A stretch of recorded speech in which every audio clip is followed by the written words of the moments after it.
This is part 4 of our 5-part series about the astrolabe. In this part, I'll rush through a short overview of the long history of the device. Many museums have got some fantastic original astrolabes on display. The largest collection is that held by the Museum of the History of Science in Oxford, England. If you can't physically make it to their museum, their website is well worth visiting.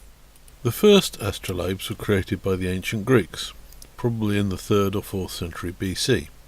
There is good evidence that Ptolemy used one when he was cataloguing stars in the 2nd century.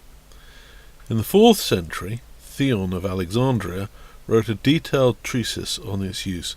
Unfortunately, there are no existing copies. The earliest surviving astrolabes come from the Islamic world. For Muslim scholars, the astrolabe was invaluable for calculating prayer times and determining the direction of Mecca. This 9th century example is from Syria. Use spread from the Islamic empires both to India and to Europe.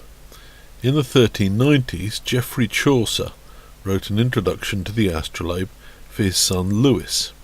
This is actually the earliest technical manual written in English on any subject.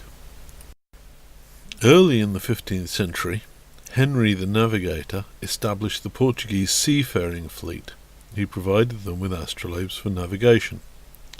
By the end of the 15th century, the Portuguese had explored the whole west coast of Africa, and Vasco da Gama had discovered a sea route to India.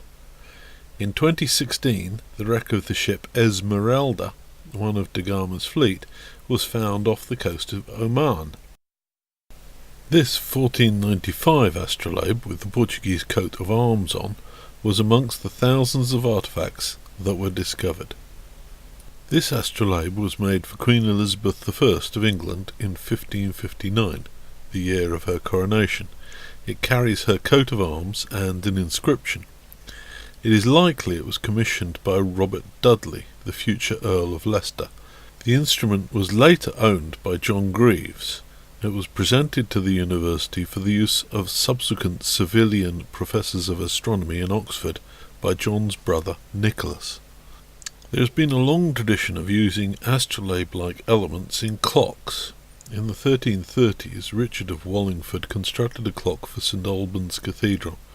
This reconstruction shows how closely it is related to the astrolabe.